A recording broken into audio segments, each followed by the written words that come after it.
So in the under that topic, we're going to look at definition of map. What is a map, or what is a plan? Then we look at the map scale, the contents of the map. All right. Okay. Map production. Then some of the terminologies that are used in map production, like generalization of details and plotting accuracy and rectangular accuracy. So those are the things that we will look at. Then if we are able to finish that, we'll go to contour maps and their uses. That's all. So we should be able to clear that today, and then probably look at one other topic, so that you will have that one to chew till tomorrow when we meet again. Okay. All right. So let's go straight away to map readings. So under that map reading, we'll look at map and plan. All right. What is a map? Map is, you can read about that particular topic in your study pack. What page is that? Page what, sir? It's towards the end of that package. You can look at it on the content now. I don't know the page, but it's towards the end of that package. Okay, sir. Okay, sir. See, sir. I've seen it, sir. Okay, good. So we look at the map generally. What are maps, or what's a plan? Map precisely is a graphical representation of the nature and form of a portion of the house surface. You see it? That one is, you can remember that if anybody asks you that application, say, what is a map? Just say it's a graphical representation, all right, of a portion or part of the earth, the surface of the earth. All right. So since it's a graphical representation, it means it's just a picture, graphic picture of the nature and form of the earth surface. So when you take a picture, now you know that most of the things that is covered by that camera will appear on the picture, isn't it? But at a reduced scale. Yes, sir. Is that also? So the map is just like that. Yes, sir. So when you want to convey information, right, to an end user of the map, those information must be about the details that are available on the ground surface, right? In other words, details of the mapped area. Like yesterday now, I said that presentation of measurements and under information extracted or captured by a surveyor about a particular area is normally depicted or presented or represented in analog form. In analog form. If it's represented in analog form, then it means it's a map or a plan. That is just it. You see it? So map or plan. So for you, that definition is just good enough for you. I mean, if you have that understanding, it is okay. Now, the next question now is now going to be, what are those details that you normally represent on a map? Or what are those information that you normally captured and presented on a map or plan? Before we do that, well, before we answer that question, because you see, you as an estate surveyor, you are interested in the information that can be extracted from the map or plan. Okay, that is your interest. So most of the information that you deal with in estate surveying, all right, are extracted on the map or plan of a given area. That area is just a portion of the earth surface. It may be a plan or a map of a particular local government. It may be just a plan of a property somewhere that you are interested in. It may be just works that are being done, construction works that is going on somewhere that is captured on a plan. All right. It may be about vegetation in a particular plantation. All right. And it may be just the analysis. You want to carry out the analysis in the particular, may say, a very huge airport, and you just ask a surveyor to produce the plan or map of that particular huge airport. You are interested in to know what your interest is, to know the total number of property, the nature of the development that is in that area that is captured. Next, the road networks, all right, the drainage system, position of the banks, and other facilities that may be there, all right, whether you have schools, recreation areas, hospitals, and so on and so forth. All those things are normally captured on the map. So basically, what we are now trying to say is that a map is just something presenting, bringing to your view, all right, that which is those items. Those items that may be, we call them details in surveying, all right, and they are basically artificial features, all right, and natural features that are available on the ground, okay. And apart from that, you know that in estate surveying, not only in estate surveying, even in surveying and some other professions, all right, when you want to carry out execution of a particular project, you need to amass information. In surveying, we call it reconnaissance, all right, which is one of these things that you're supposed to know that anyway. You carry out reconnaissance. Reconnaissance is just, collecting information that can be of use to you in planning and in analyzing the final result, or in preparing to carry out a particular project somewhere. All right, so you carry out that reconnaissance. Part of that which will help you to do that reconnaissance accurately or precisely without wasting money is, a map. If you have an existing map of the area, you just look for it. Get that area cut out. Even before you now go to the field to carry out physical examination, or what we call exploration in surveying. All right. So that is, I'm just trying to tell you the uses, the uses of the map or plans, because that one is also readable in that particular study pack that you have. I didn't read it, but I know my experience. Hello. Hello, sir. Are you hearing me? Yes, sir. Yes, sir. Okay. Very well, sir. Good. So we now know that map generally carries information about the nature, forms, and content of a portion of the earth surface. All right. Now, the size of the earth surface that you cover, that is covered on the plan or map, must be known very well. The information that you want represented, in other words, those details that you want to be seen on the map or plan, you should know it before the plan or map is produced.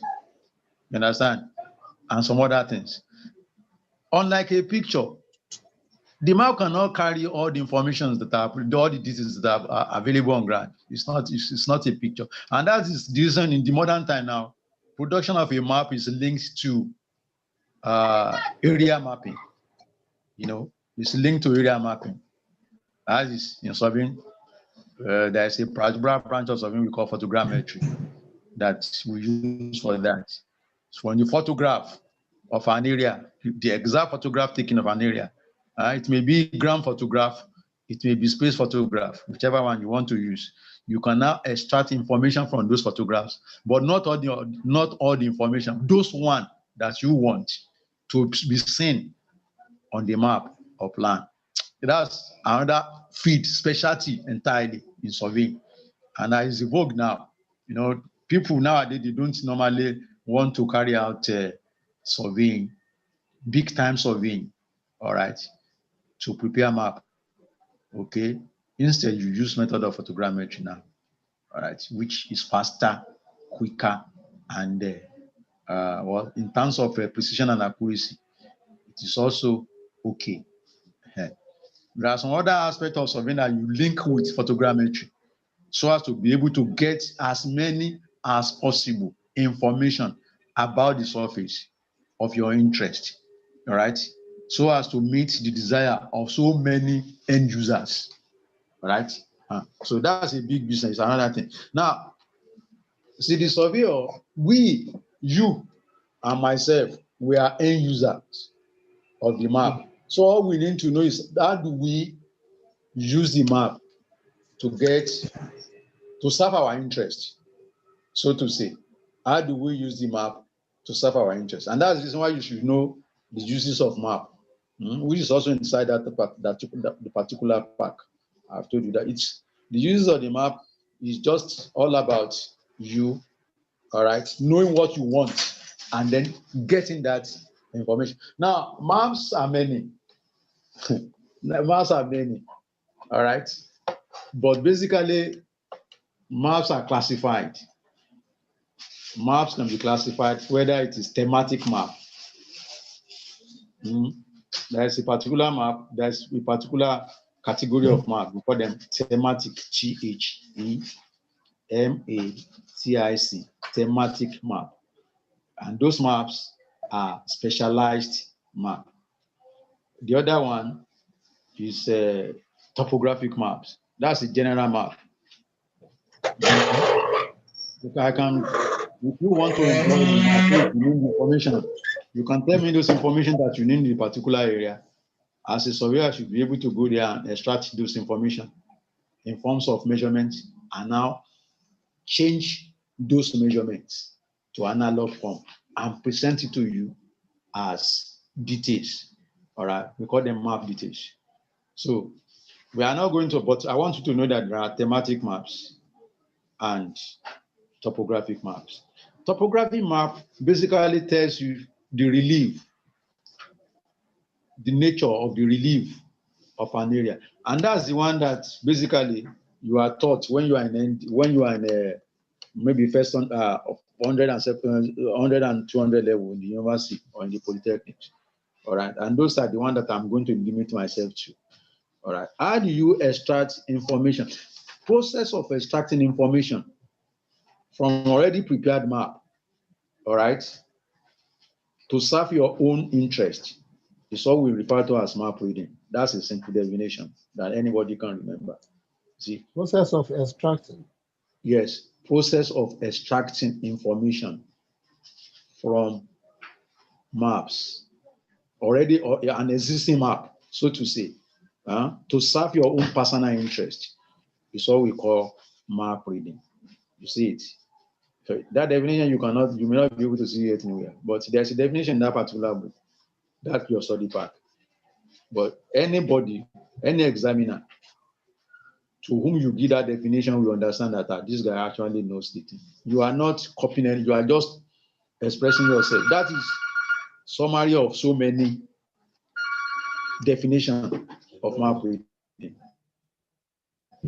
It's series of procedures or processes that we use to extract information from the map or plan so as to serve our interest.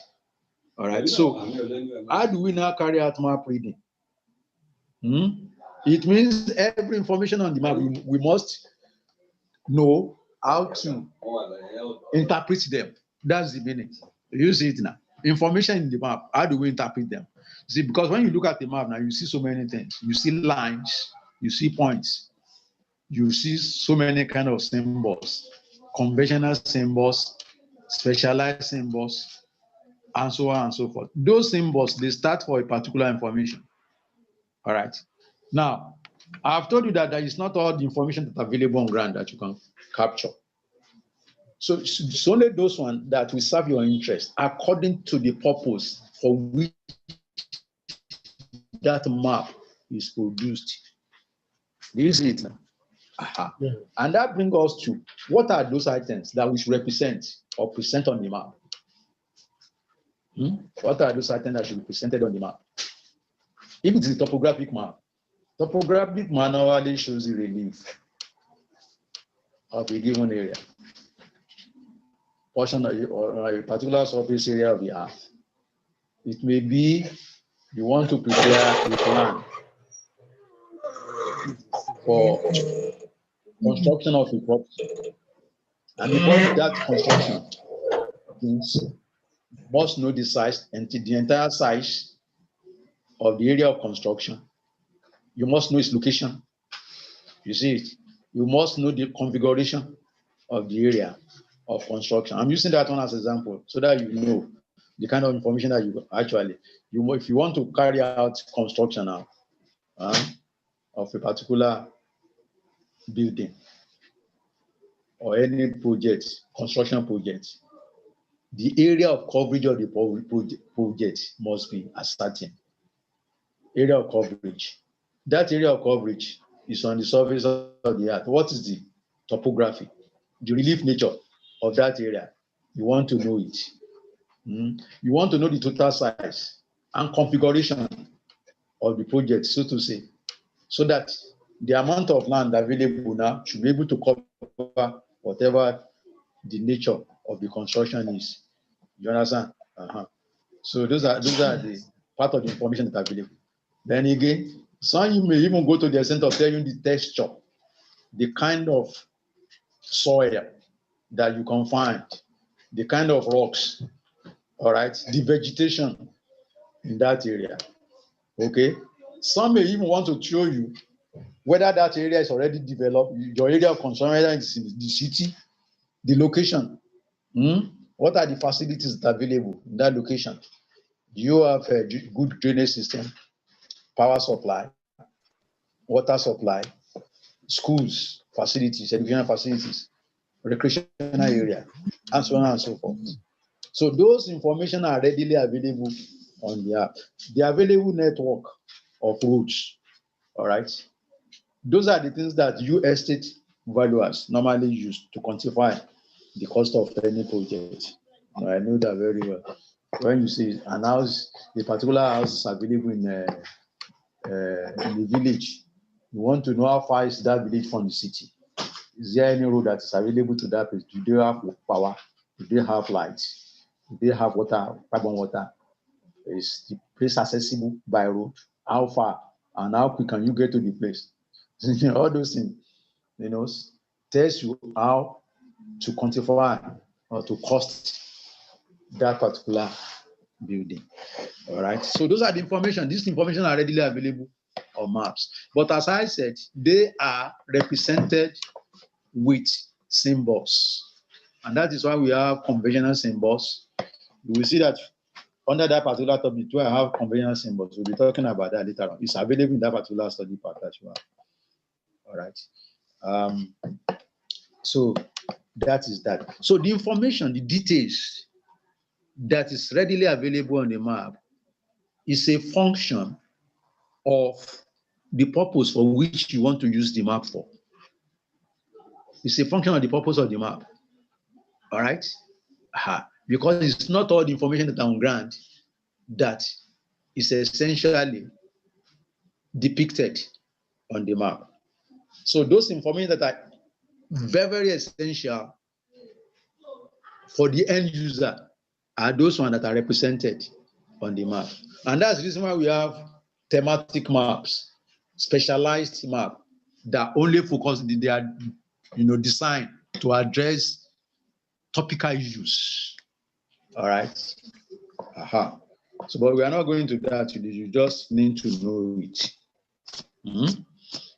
Topography map is the one that we are really talking about. So in topographic map now, you have, apart from the details, road networks, drainage, the route of the drainage system, the route of the power line, all right, position of facilities, utilities that are available on ground. You see have some other things, like the topography, the nature of the earth surface in that area, the topography, the relief. No, maps generally and plan or charts, they are normally presented in two-dimensional form. In other words, it's on a plane surface, all right, having two dimensions. All right. So those two, so which means those information are available on a plane surface. So that's why the material that is used to prepare the map are normally, sometimes we use plastic, sometimes we use gloss surfaces, like in those surfaces that is used for photography. All right. And at times we use ordinary map. And at times you use cloth to prepare the map. Those are the surface upon which you represent the information, so that it is portable. You can use it. You can, make it to be transportable. You can take it from one point to the other. It has to be easily accessed, and it has to be easily replaced. All right. But nowadays, the advent of technology, that is computer age, in this computer age now, all those things are just too easy to do. And that's why the reason why you have some maps being prepared in digital form, so that you can turn that analog information on the map into digital information, and you store it in a computer. And when you store it in the computer, you can bring it out anytime, wherever, all right, that you want it to be used, and then reconvert it to whatever form that you want, and you can analyze it and edit it and do anything that you want to do with it on the screen of a computer. So you see, what we are talking about is a big area in surveying. It's another area of specialty in surveying, and that we call them cartographers. So it is the cartographers that actually produces the maps.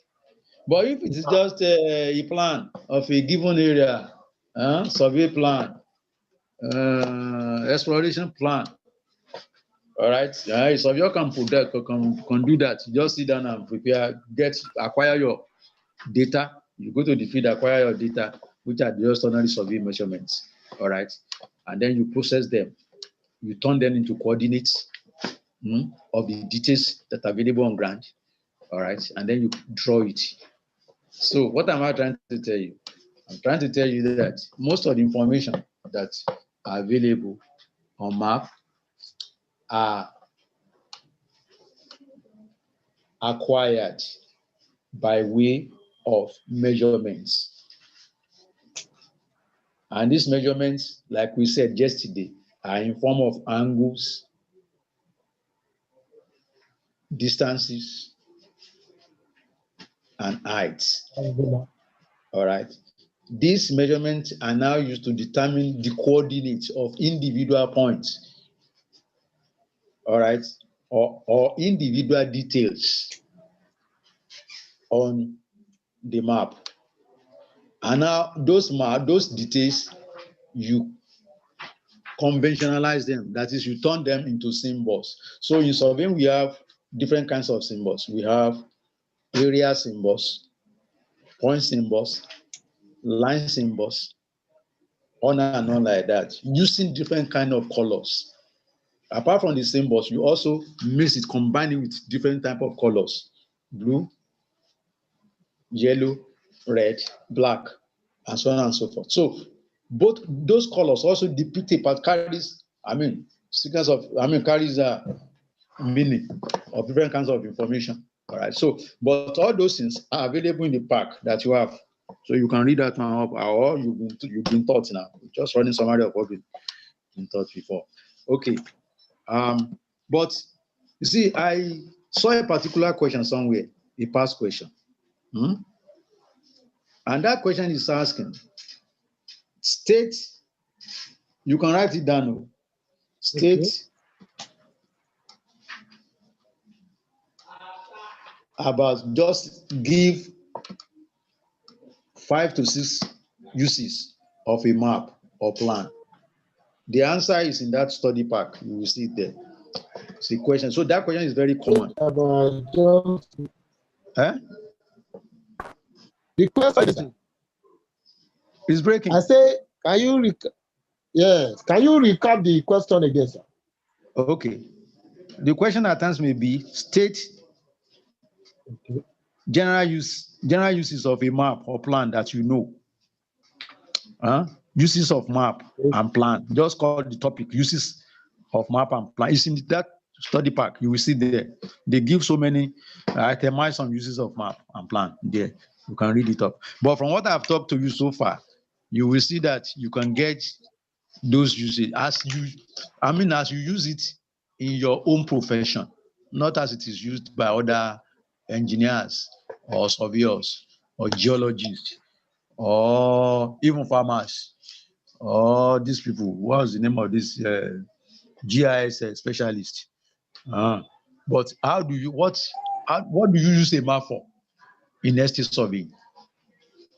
That's the way to put the question. Yes. What do you use a map or a plan for in estate surveying? So you can, I know that you've been practicing, all right? So you can always think that work that you did for which you use a map or a plan. So it's very easy, that kind of question. But a question that is always by its side is, what are the differences between a map and a plan?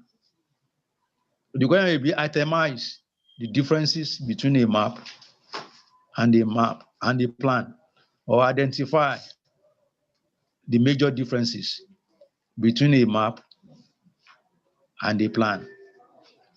So those questions can come, it's the same question, coming in different forms. But we are talking about 2 questions here now. 1. Yes, sir. Uses of map. Yes. Number 2, differences between maps and plan. Okay. So the first one, the 2 questions, answers are available in that particular study pack. But let me just go to the second one. Because that one you may not be able to understand the way it is presented in that study pack. So that's the one I want to go to. And we are going to go to, yesterday I asked you a question. And the question is, what is a scale? You remember that we discussed that question yesterday. That what is a scale? What is a map scale? And you gave me the correct answer. All right. So scale, actually map scale are very, very essential in the planning, the design, all right, and the execution of maps or a map production. Scale is an essential factor. Scale, the map scale. Because you see, the surface upon which you are going to represent it, those information that are available on the area, your area of coverage, of interest. The surface, the map size must be big enough to cover the entire area. The map size is going to be a function of how huge or how big is the area, the grand area. So the scale now is going to be map area, the ratio between map area and the grand area. You see, like we said yesterday, that scale is not the ratio of 2 distances, all right? One measured on the map and the other one on the ground. And you can now write that one in form of what? A representative fraction that you told me yesterday that you know it, representative fraction. Or you can write it in form of a statement scale. A statement scale is a layman way of indicating scales. You know, that one is understandable. And you can say that for every 500 meters, or you can say that for every 100 meters, you measure on the ground, you have its representation on map to be equal to what? 1 centimeter. So the scale now is going to be LM now, which is, the scale is going to be LM all over LG, like we saw yesterday. So it's going to be LM, map distance, see scale, just write it down here so that you can remember it. Say scale, okay. Map scale is equal to map distance all over ground distance. Do you see it now? Which is equal to 1 all over N. That N, write it in capital. 1 all over N. Let me say it again. Map scale is equal to map distance all over ground distance, which is equal to 1 all over N. That 1 over N is your representative fraction. Or that's the way maps with scales are indicated. That which we write now, we can turn it into a statement scale. We can turn it into a statement scale.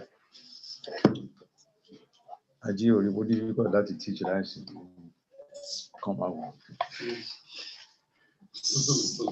So that's the map. Now, when you look at those two things, the map scale, the map length must be measurable.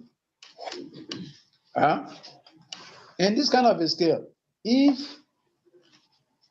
the representative fraction is 1 all over 200, that one means that 1 unit measured on the map is equal to 200 units measured on the ground. All right? 1 unit, that is what the representative fraction is telling you. 1 unit on map equals or represents N, capital N here, N units on ground. So for example, I can say 1 all over 200. If I say 1 all over 200, it means that capital letter N is equal to 200. Now, if the unit is in meters, it's just saying that 1 meter measured on map is equal to 200 meters measured on ground. All right, and you can now change those units into whatever you want to change, maybe in centimeter. There's no way you can measure 1 meter. All right, so you now change it to what? You now change it to centimeter, something that is measurable that you can measure. Because the size of a map cannot even be more than maybe one meter squared. The size of a map depends on the output you want the map to be and the scale that you are using. The bigger the scale, the bigger is the surface on which you depict the information. The smaller the scale, when the scale is very small, you may not need to use a very huge surface area, map area, so to say. But you see, if the scale is very small, you may not be able to read. Like now you say that, yesterday we talked about scale. Scale and what? That's your feed now.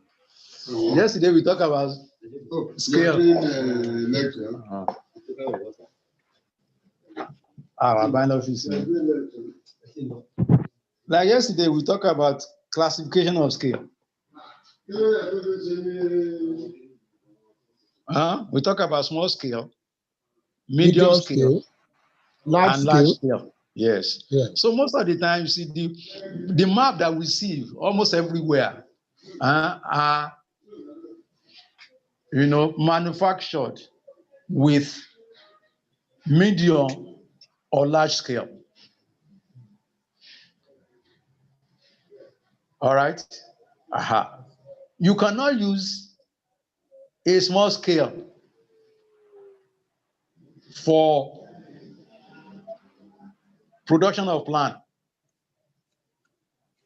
But you can use a small scale for production of map. So one of the major differences, all right, that you have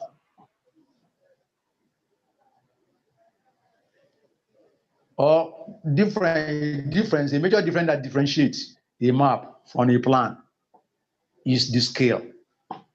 All right. Plan normally carries large scale, whereas map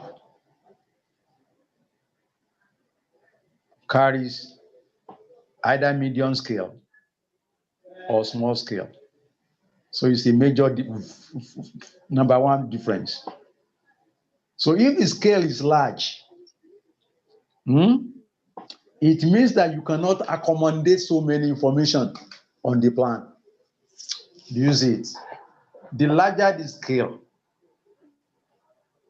the smaller the quantity of information that can be represented. The larger the scale,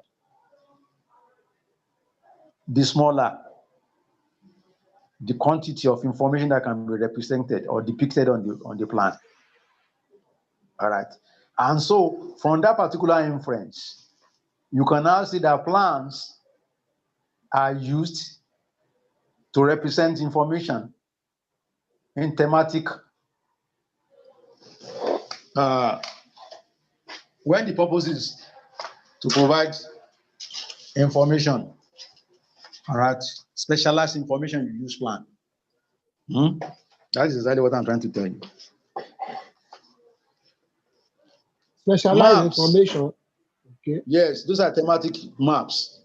You see, I want to show the total number of blocks that is available in a particular area.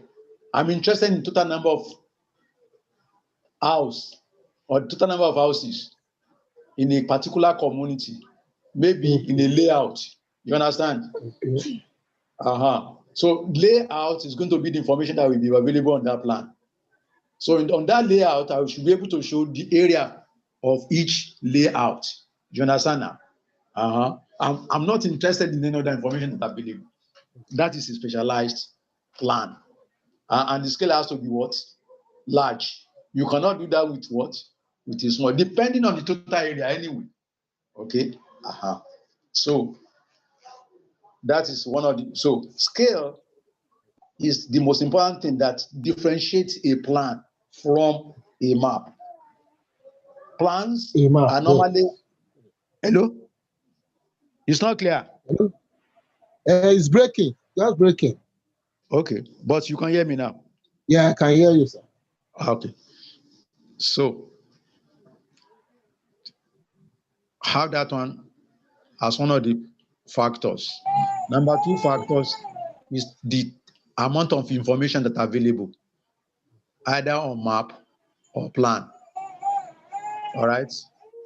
There are so many information that are carried by maps because their scale is very small.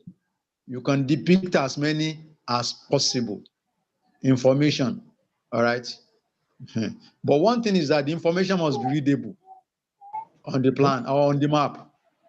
So most of the time, the map scale is a medium type. Yes. It's either going to be small or medium scale. Medium. All right. Because of then the second information, sir. Yes. You said the plan are used for representation of special information, specialized information. Yes, thematic map, thematic. Okay. Information that are thematic in nature. Okay. Information that are thematic in nature, that is dealing with a particular, not all informations. You know, for example, now we are talking about let's see topographic map. Topographic map is going to show you the relief, all right, of an area using contour lines to show the relief. You know what is called contour lines? No, not really. Hello? Eh? Hello. Talking of do you know what is what contour? the drainage, the position of the electric power line. All right, yes. Position of the electric power line, the water, the drainage system, the canal, okay. the Yes, position of the buildings, and other facilities that are available on ground. Yes, sir. And then the topography. That is the topography map. Will show you all those information. But those information is going to be clustered because you are representing them with symbols, lines and symbols, area symbols, and so on and so forth. And you're still going to write verbal using letter to depict some of the information. All right. So you select those ones that are actually important to you. That is why we talk about generalization of information. It's not all the information that you represent because the scale is very small. Even at the scale, there's something we call the plotting scale. If you look at that particular package, I penciled that one down too, that we'll talk about it. The scale accuracy, or you call it the plotting scale. Plotting scale. Let's use that scale that you have before you. The 1 to 200. Yes. Let us interpret that scale so that you will understand what I'm trying to say here. I want to interpret that scale. You see, 1 to 200, isn't it? Just write 1 unit. Yes. Okay. Is equivalent to 200 units. Okay. All right. Okay. That's the meaning of that representative fraction. 1 all over capital letter N is equal to 1 all over 200. You see it? Yes. Now, let's say the unit is in centimeter. So it means that 1 centimeter on paper, that is on map, is equivalent to 200 centimeter on ground. Do you see it? On ground. Yeah. So if I measure 200 centimeter on the ground, is representation. If you should say the length of a line, its representation is going to be equal to 1 centimeter. I can still read that one on the map, isn't it? I can extract it using any maybe a ruler, graduated ruler. You see it? Now, we now go on to interpret that scale again. In a centimeter, how many millimeter do you have? 10 millimeter, isn't it? Yes. In a centimeter, you have 10 millimeter. It means 10 millimeter on map. All right, is equivalent to 200 multiplied by 10, isn't it? 200 multiplied by 10, which is equal to what? 2,000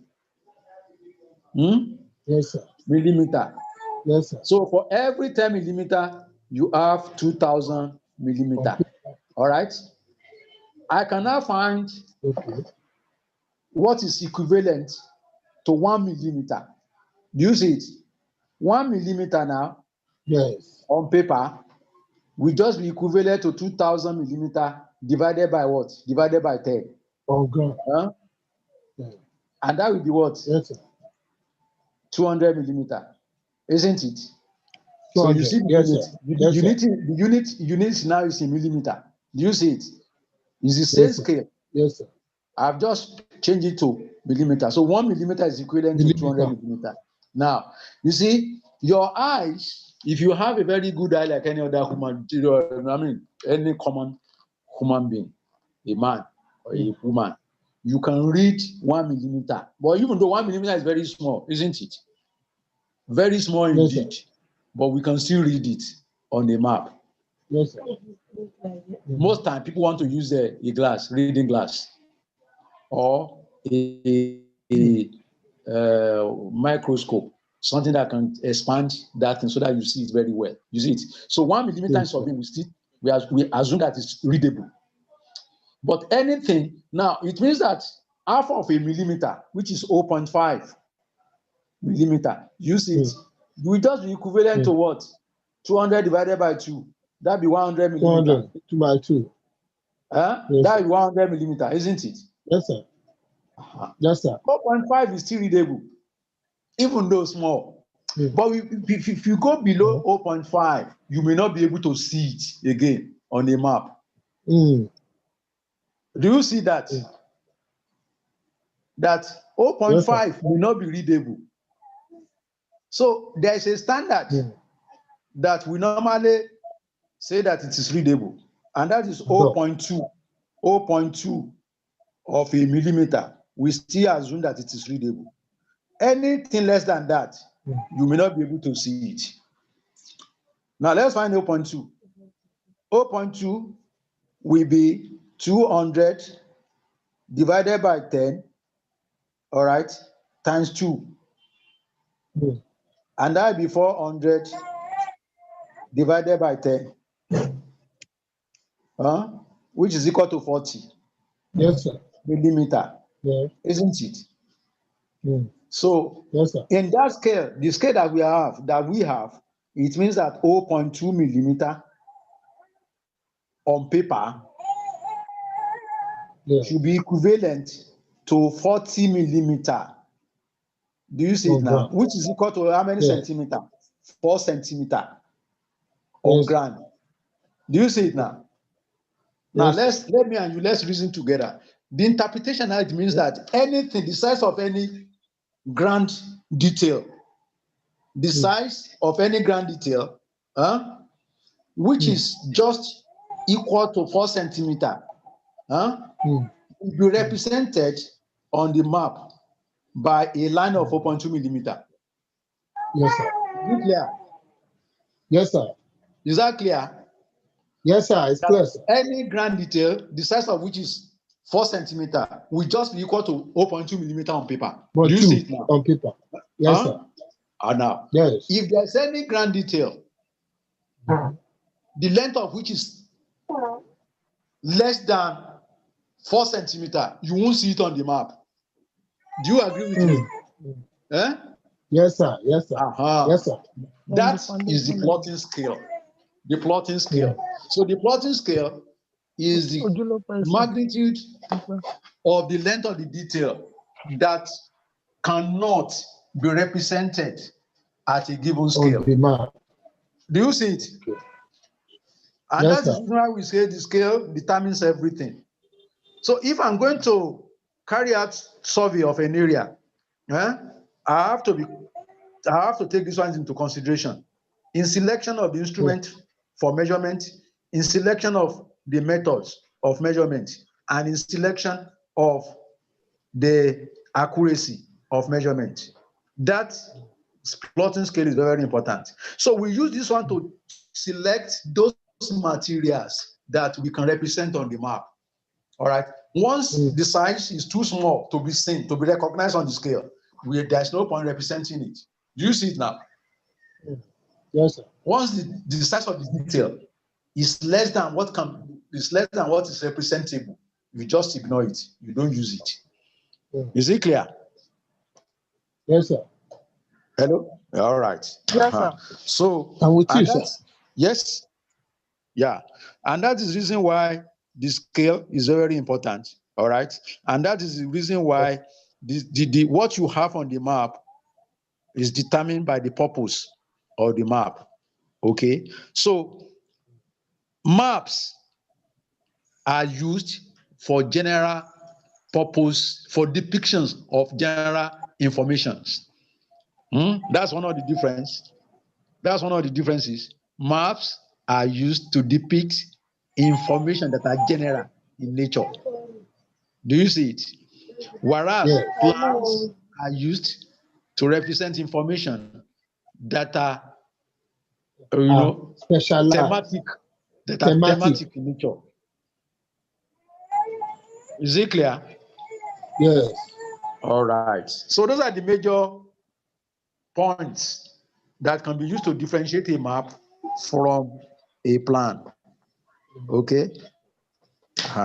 In most situations, we use symbols. You use specialized symbols to represent information. Specialized symbols to represent information on the plan. All right. Whereas you use conventional symbols to represent information on the map. That again, sir. I said, recap that again. Because of the reason that we've just arrived at. Mention. Yes, now. You use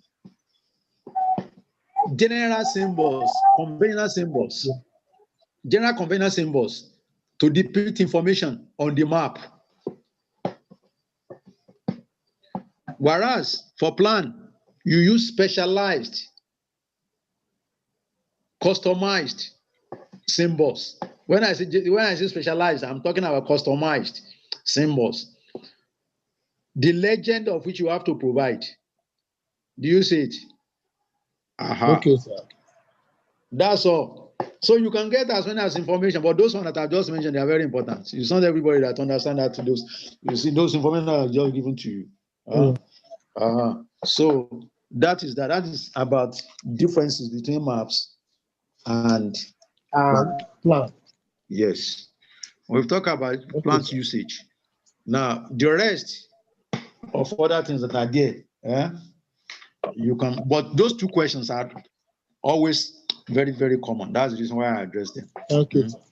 So then somebody can ask you about plotting accuracy. You see how we arrive at the plotting accuracy? Yes, sir.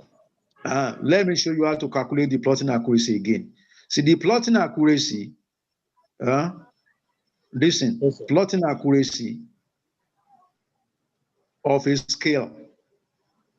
The plotting accuracy of a scale, yes, sir, is the magnitude of the ground distance.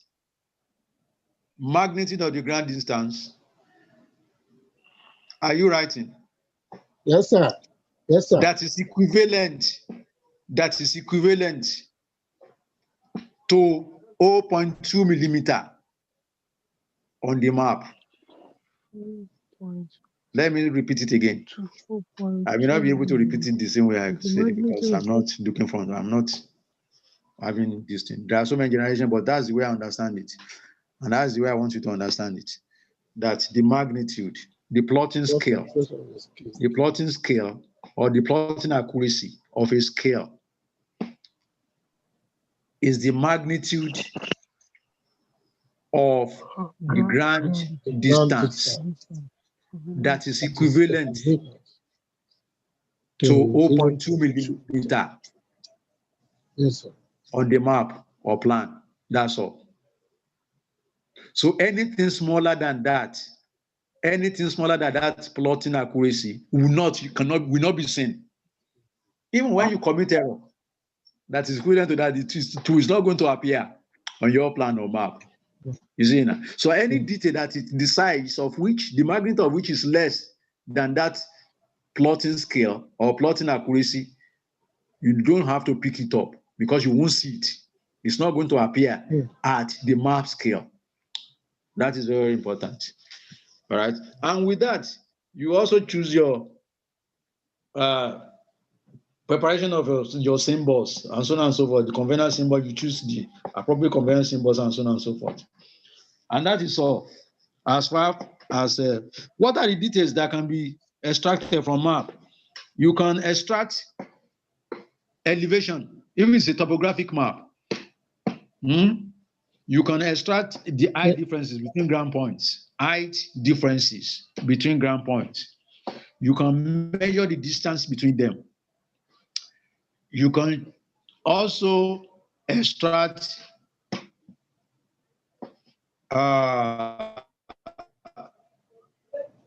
their location using coordinates, location of any details. All right. In other words, their coordinates. Where are they located on the map? That is location or position.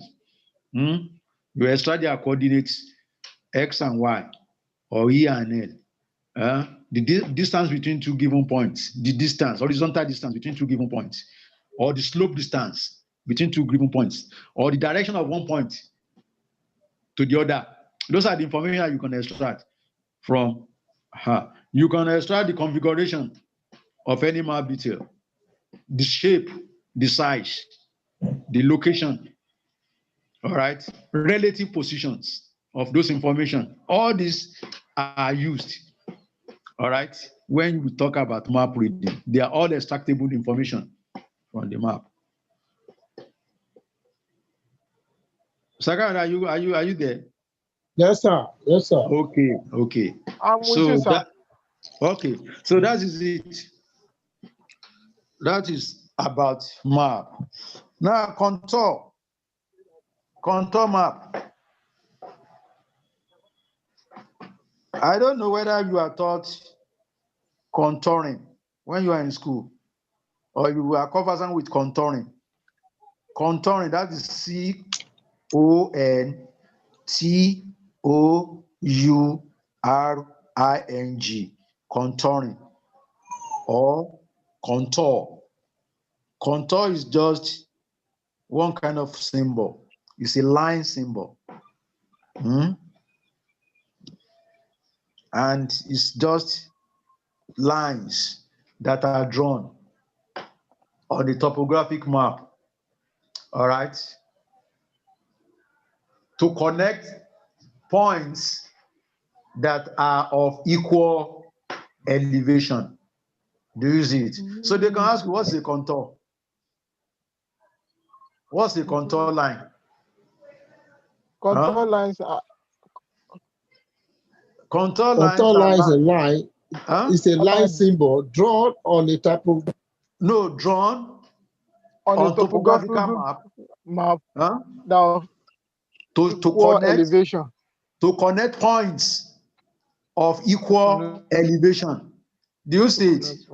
Yes, sir. It's a contour line, it's a level line. Because every point on that line, they are on the same level. Do you see it? That's the meaning. So if I have a contour line running from one point to the other, those points that are on the contour line, they are of equal heights above a given datum. So which means a contour line is a level line running through different points, but those points are of the same height. Do you understand? So contour lines are used to depict the topography of an area. The relief nature of an area is normally depicted on the contour. Are you there? Yes, sir. All right. Okay. You are trying to show the contour line, isn't it? I can see it. So those are the contour lines. Those are the contour lines actually. So you see those circular lines, they are contour lines. All right? And they have values. They have values. You can use it to depict the nature of a hill, the nature of a mountain, the nature of a reservoir, or the nature, the relief of the topography. So when you see a topographic map, most plans, they don't carry, unless it's a specialized map that has to show the topography, or it's a specialized plan that has to show the topography of an area. Plans, they don't normally carry contour lines. It's only maps. All right? But nowadays, when we have to show the nature of an estate and the nature of the area of an estate, I mean, a layout, we want to show the topography. Like, there was a time we are trying to prepare the topography of our new campus, which is about 45 hectares. It's a very huge area, 45 hectares. Of course, it is not covered on the map. I mean, it is not covered on the plan. It is covered on the map at a medium scale. All right? But later on, we are now asked to provide a plan only to show the nature of the relief. Because we want to do what? We want to design the road network for that campus. So it's a specialized map now, a specialized plan, carrying only depicting the relief of that huge area, 45 hectares of land. Do you see it? So what are we now saying? The topography will show you, the contour line will show you the nature, the wavy nature of the shape of this the shape of the land, of the surface of the land. Sorry. All right, the wavy nature of the survey, the relief. All right. So, but how do you read a contour? Every line that you see there will normally show the elevation. The contour line must show its elevation. Sorry, somebody is trying to call me.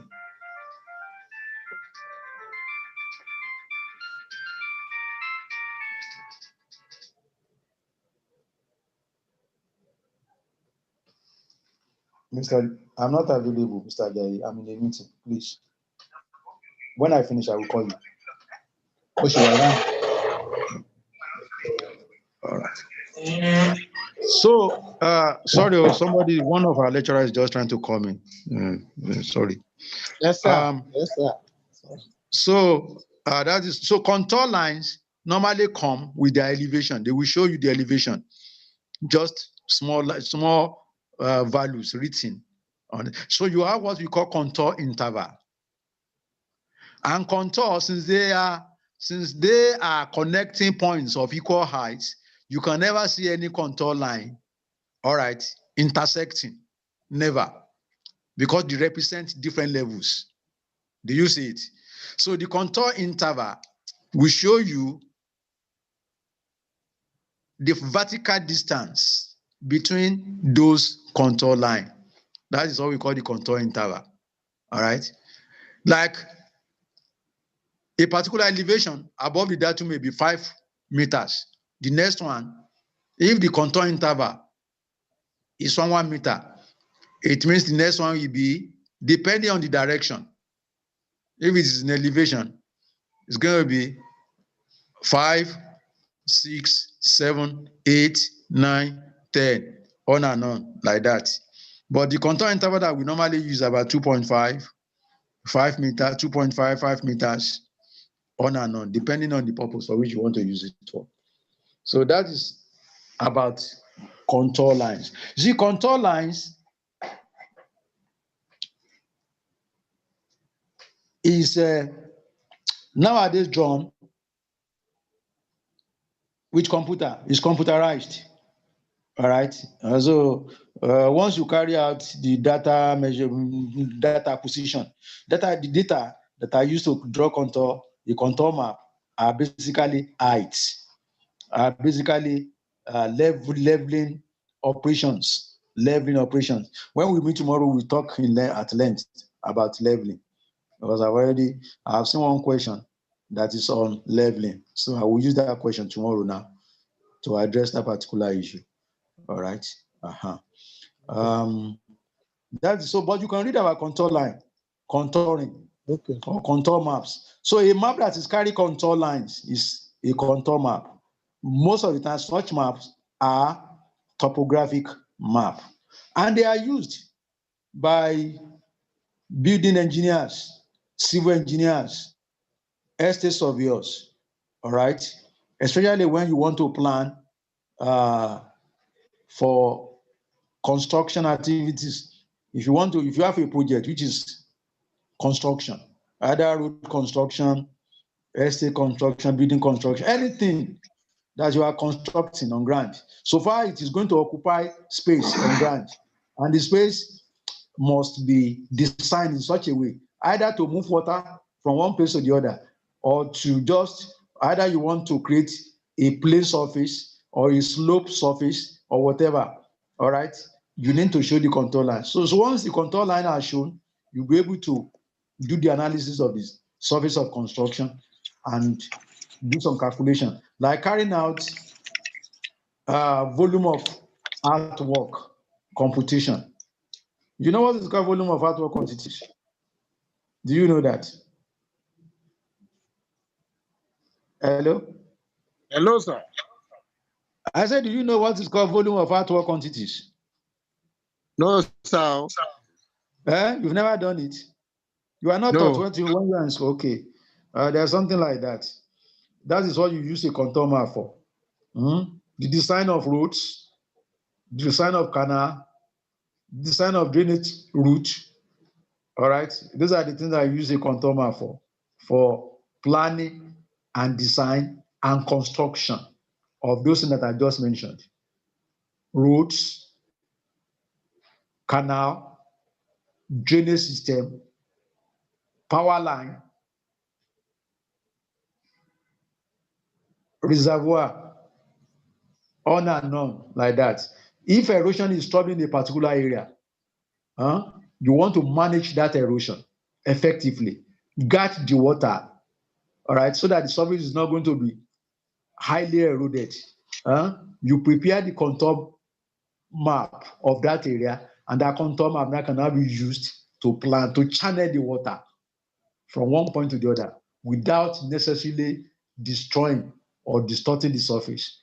So contour maps are used for so many things, but majorly they are used in construction for the design, for the planning, design, and construction of those things that I've just mentioned.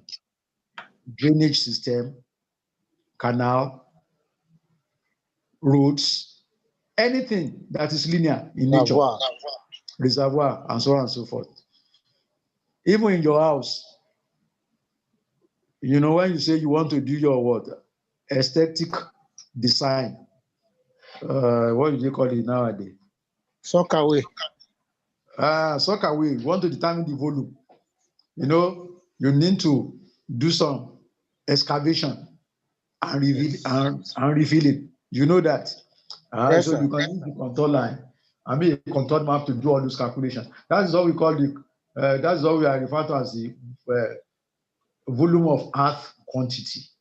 Volume of earth quantity. Now, if you are building a house on a very raw surface, maybe your site is a very raw surface. That raw surface can only be depicted by what? By a contoured plan or a contoured map. Do you see it? Aha. Now, once that surface is contoured, in other words, when the topography of that area is shown on the contour map, that contour map now cannot be used to design the construction of the building. All right? You are going to have area that has to be excavated, area that has to be refilled, and so on and so forth. And you can carry out the computation of how you move the earth from one point to the other, whether you have to create a borrow pit or excavate, and so on and so forth, so as to have a level surface for the construction. So those are the area. So contour map, because they can ask you, the question can say, okay, in which area do you normally use a contour map? All right. And the answer is also available in the study package. So you can asterisk that as when the examination is around the corner, you can read all those ones that we've just mentioned.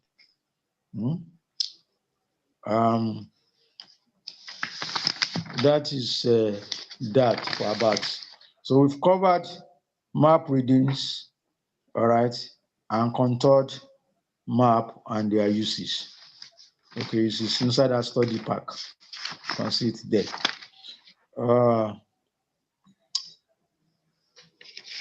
Let's now look at one other topic before we go today. Before we call it today. I want to look at one other topic that is very, very important that we should. Yesterday, I want to revisit general survey principles. General surveying principle. Because I saw a question on that. And that question is very, very interesting. General survey principle. To me, that question is very, very interesting. So I need to go through it in detail more than what I did yesterday. Because it's likely that question may be asked again. That's the reason why we have to go through it again. And that is a general principle of surveying. Okay, it's in that pack. But let me explain it to you so that when you read that pack, you understand better. Are you hearing me? Yes, sir. General principle of surveying. It's very close to the beginning of that study pack. before you get to chain surveying, after the introduction of surveying, it's one of the first chapter 4. You can see it. Later on, you can look for it. What is general principle of surveying? Basically, principle, we don't call it general principle. We just say principle of surveying. Principle of surveying. And like I explained to you yesterday, principle that are adopted in surveying flows from the definition of what is surveying. All right. The principle is all about determining position of ground points, like we said yesterday. The principle is all about determining precise location of points or details, wherever they may be, either above, below, or on the earth surface. All right. Since we are not dealing with the entire earth surface, the entire earth surface is huge now. That is the entire. It's just like you calculate the entire surface area of the earth. That is too huge. We cannot even talk about the entire earth, the surface area of Lagos State, surface area of any state is too huge. But talk about surface area of an estate, or a property belonging to somebody.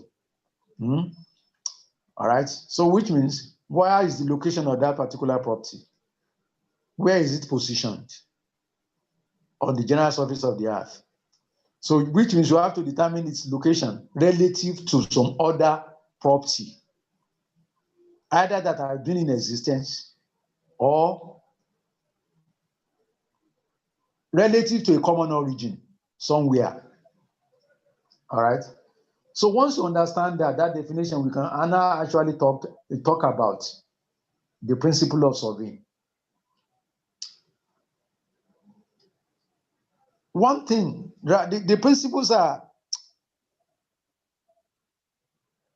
factorized into 3.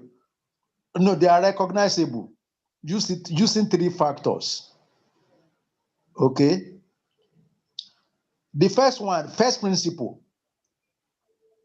we refer to it as O to part principle. You've seen it, I've been in the park. O to part. Hello? Hello?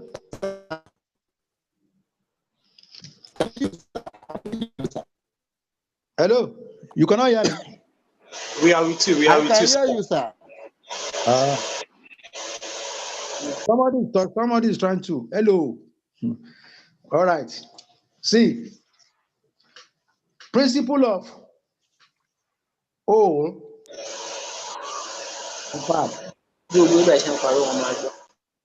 I'm going to use that. I'm going to draw a huge triangle, just a triangle, to explain that. All right, or just ordinary line, a line. Okay, maybe the total length of an area of survey, maybe the diagonal or one of the lengths of the size of an area of survey, all right, is about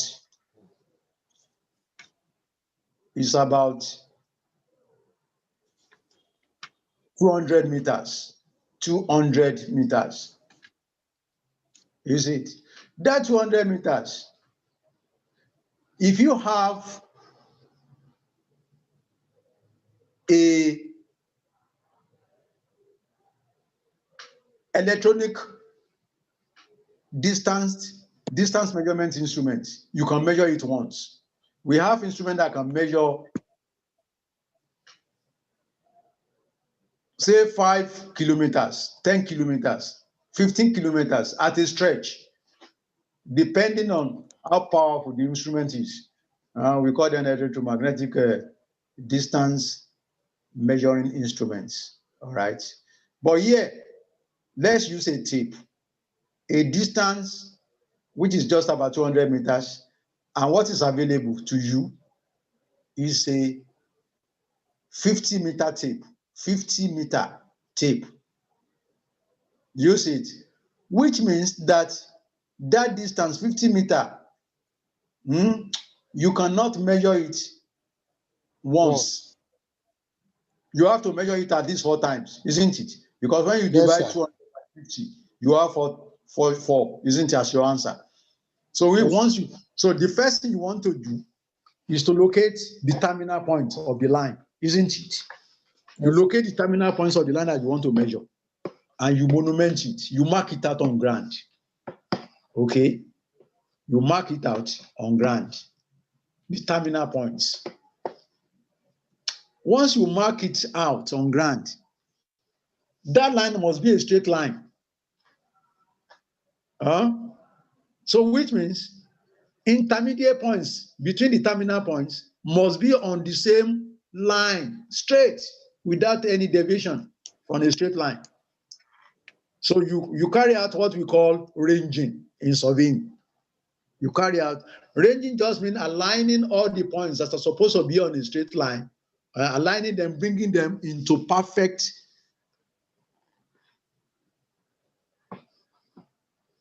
line, into perfect straight line. That is what that one means. So we call it the process of ranging. If you are not a surveyor, you may not know it. But when you are in school now, you will have been shown ranging pole and how ranging is carried out. All right, that is not what we want to address now. But that is the first thing to be done. In other words, you're going to find the position of other points between the terminal points in such a way that they will be in a straight line. All right, because if they are not in a straight line, the length of the line that you're going to measure at the end of the day will be longer or even shorter than 200 meters. Do you see it? So the line has to be a perfect horizontal straight line. So what we are now saying is that you make a choice of the method of measurement. All right? You make a choice of the method of measurement. You've already made a choice of the instrument of measurement, which is your tape. 50-meter tape. That's the only tape that's the only one that you have. No other thing. And your desire is to determine the length of that particular line. But you want to determine the length of that line under a given accuracy. When we are now saying accuracy, it means there must be a limiting value. All right, for the acceptable error of that measurement. Do you see it? I may say that in that 200 meters, error that is acceptable, that can be committed, that can be pardoned, that is not going to affect the quality of that measurement, maybe is 1 centimeter. Do you see it now? It's 1 centimeter. So when I measure that 200 meter, the error is going to be plus or minus 1 centimeter. But I'm going to call it 200 meter at the end of the day because the error is negligible. So you can find relative error here. Do you know what is called relative error? No, sir. Okay. Let's define that one. Relative error. Relative error is going to be a ratio between the value that you record for an observed quantity, numerical value that you record for an observed quantity, and the error that is committed. The ratio of the two is what we call relative error. For example, like we are now trying to measure a line of 200 meters. If I measure that line 200 meters, and the committed error is 1 centimeter, the relative error is going to be 1 centimeter all over 200 meters. Do you see it? That is your relative error. That is how relative error are calculated. But you can now write it in form of a representative fraction, in form of a ratio 1 ratio N or 1 ratio T, capital letter T. That is relative error. That's the way we indicate our accuracy in surveying. Linear accuracy, not angular accuracy, linear accuracy. All right, in form of the relative error. That will tell me the total length of the error, the total length of the quantity, and the error committed. In this situation, 200 meters was measured. Error committed 1 centimeter, plus or 1, plus or minus 1 centimeter. That is a little bit above your, but that is relative error. All right. So the standard is that error that I'm going to commit that is acceptable or permissible over measuring that distance of 200 meters should not be more than 1 centimeter. All right. Now, it means that since I'm going to measure that length of line, how many times? 4 times. 4 Isn't times. that? Yes, sir. It means that when I stretch the tape, that the total error that I'm going to commit Yes, sir. each time I stretch the tape should not be more than a particular value. If my error in each stretch of the tape is more than 1 centimeter, what is going to be the value of error that will be committed at the end of the day? More than 4 centimeters. About 4 centimeters, which is more than what I've already set out for myself. Do you see it? Yes, sir. Yes, sir. And that is not going to be acceptable. At all. So the error of the hole now is 1 centimeter. The theta stretch, 200 meters, 1 centimeter. Now the error of the parts, which is 50 meter, 50 meter, 50 meter, 50 meter,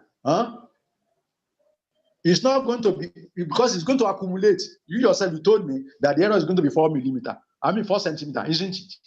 If error Yes, of 1 centimeter in each bay. All right. So the error is accumulating. And at the end of the day, it's going to be more than what is acceptable. Or it's going to be more than what the goal that you set for yourself. Do you see it? And that's the reason why we normally talk that we move from the whole to the parts. First of all, you determine the error committable for the whole. In this situation, 200 meter.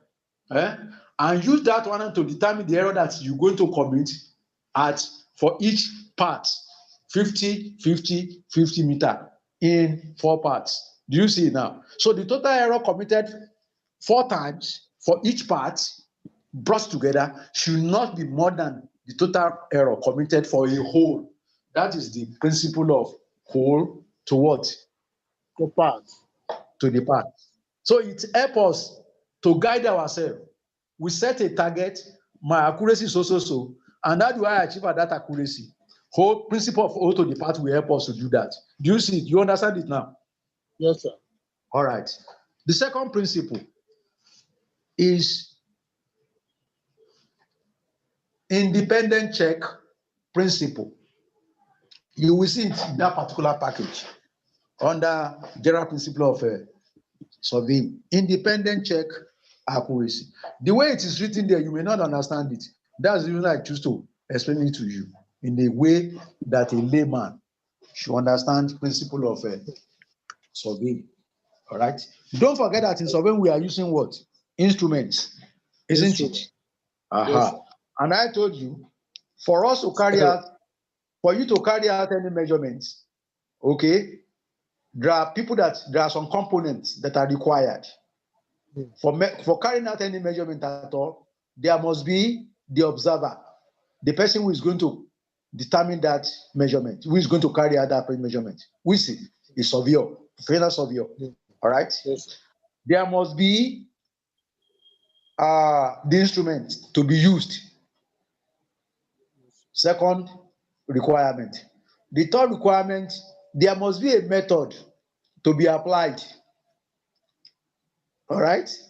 The fourth one, the measurement, the measurement is just like an experiment. That measurement is going to be carried out in a particular environment. We call it environmental condition. All right. That environmental condition must be conducive to the measurement. All right. So those are the 4 ingredients. I call them ingredients. So you want to prepare a soup, you need to get the necessary ingredients. And the more ingredients you have, the sweeter is what? The soup. The soup.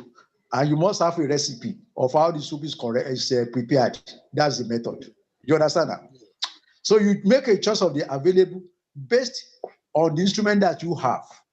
You see, when we carry out surveying, any activity, any project, even your own profession, you need to plan.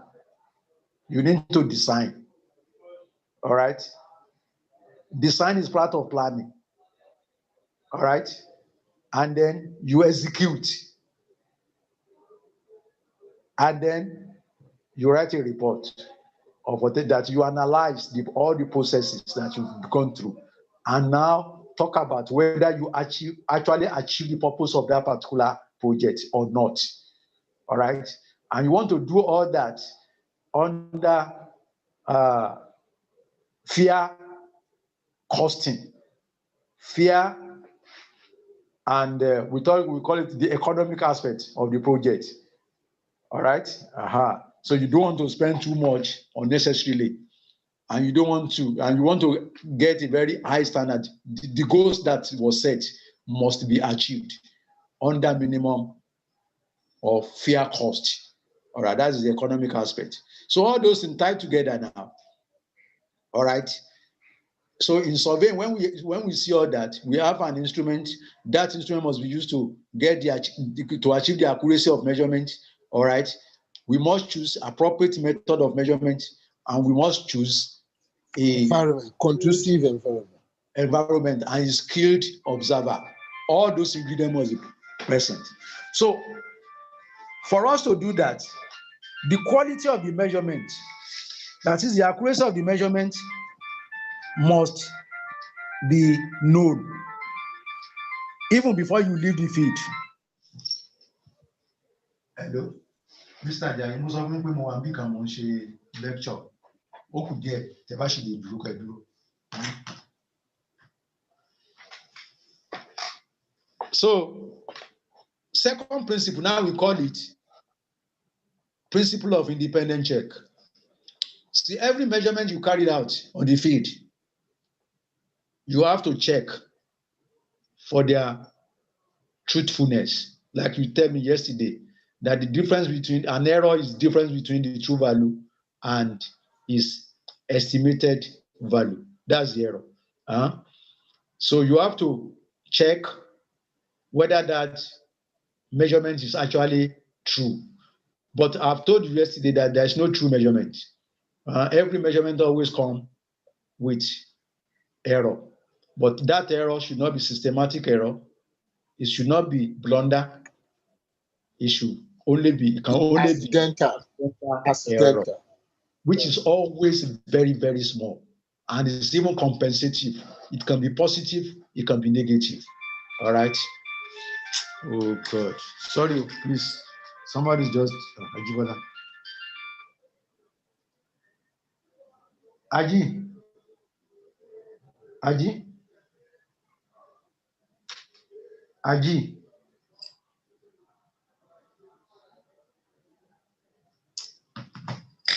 I'm sorry. The vice director is trying to call me, but I will go on it. We just have about 20 minutes more.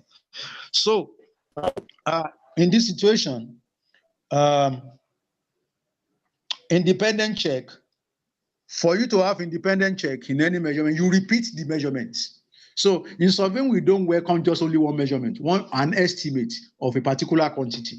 We repeat it. You need to repeat it maybe 1, 2, 3 times. So the closer they are to one another, will tell us about the accuracy of measurements. Ajibola, mi ò tí ì parí, ó kù díẹ̀.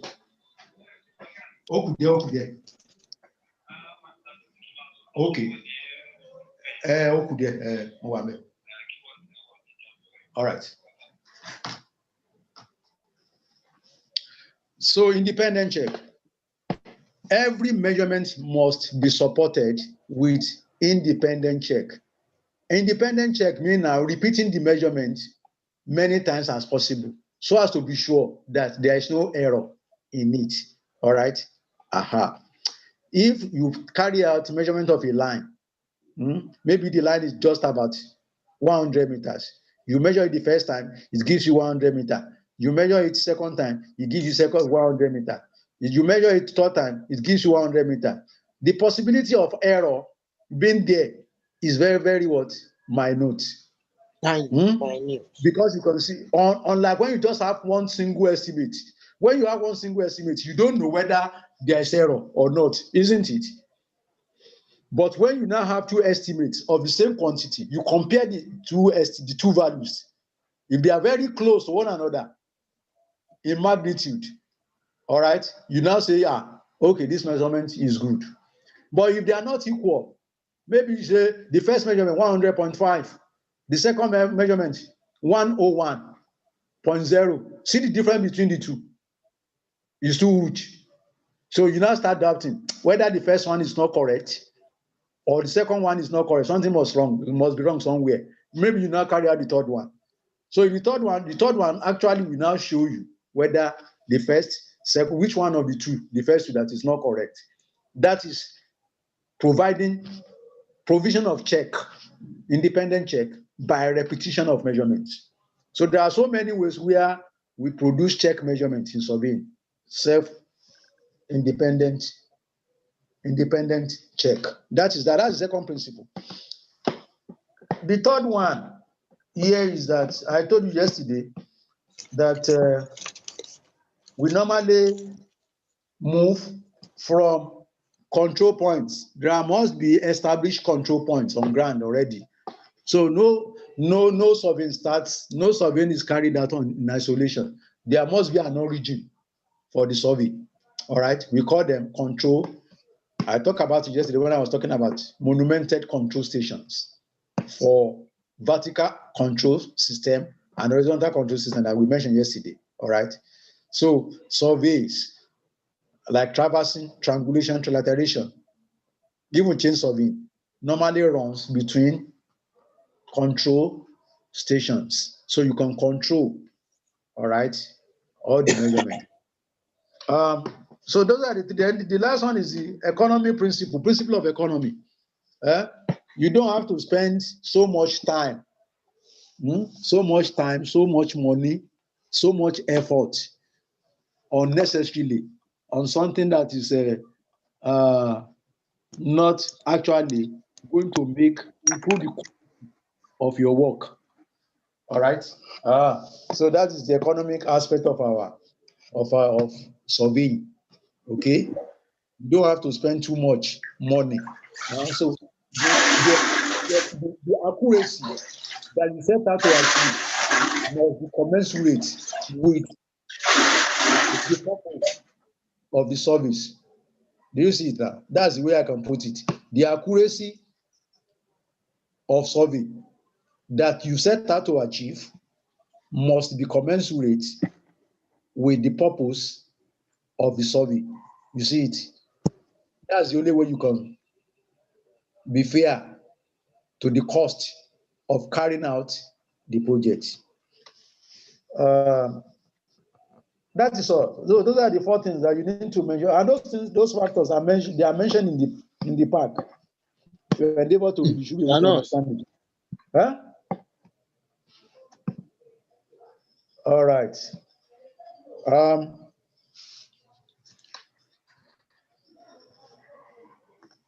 When we meet tomorrow, okay, I want us to consider two things tomorrow. We'll revisit traversing and leveling. Okay, because I've seen one or two questions on that. So my address tomorrow will be based on the answer to those two questions. You understand? And then by the time we finish tomorrow now, we will have done a lot. So for today, I don't want to start another topic which I won't be able to close. I'll finish. Please read those topics that we've gone through. Read them very well. Prepare your question. I want you to prepare questions. Area that is not that you can, it's not very clear to you. All right. Maybe area that you are taught in school that is not clear to you and you think that I should just do something about it. Let me have them tomorrow. You can just talk to me. I will address them. All right. All right, sir. For the day. Thank you very much, sir. We can stop. Thank you. Thank you, sir. God. And Amen, sir. happy night rest. Thank you, We sir. meet at You 4 too. o'clock. 4 Yes, sir. 4 to 6. Let me All right. quickly check. What do you say? 4 to 6. Mr. Rete? Yes, sir. Mr. Yeah, Gabriel? it's fine. 4 to 6 tomorrow, sir. Okay, sir. 4 to 6 tomorrow. Okay, Thank we'll you meet, very sir. much, sir. Thank you very much. Yes. Yeah. Amen, sir. This Yes, is your sir. family. Yes, sir. All right. Bye-bye. Yes, sir. You got, sir. All right, sir. Bye. Thank you. Yes, sir.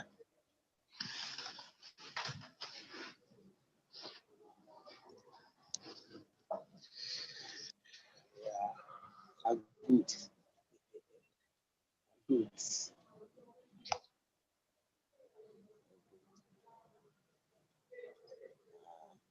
Good.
So,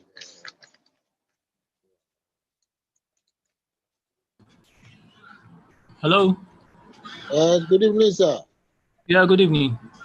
Yes, sir. So we'll meet again tomorrow, 9 a.m. All right, sir. Thank you, sir. Okay. Welcome. Do have a lovely Yes, sir. evening. And you too, sir. Bye-bye.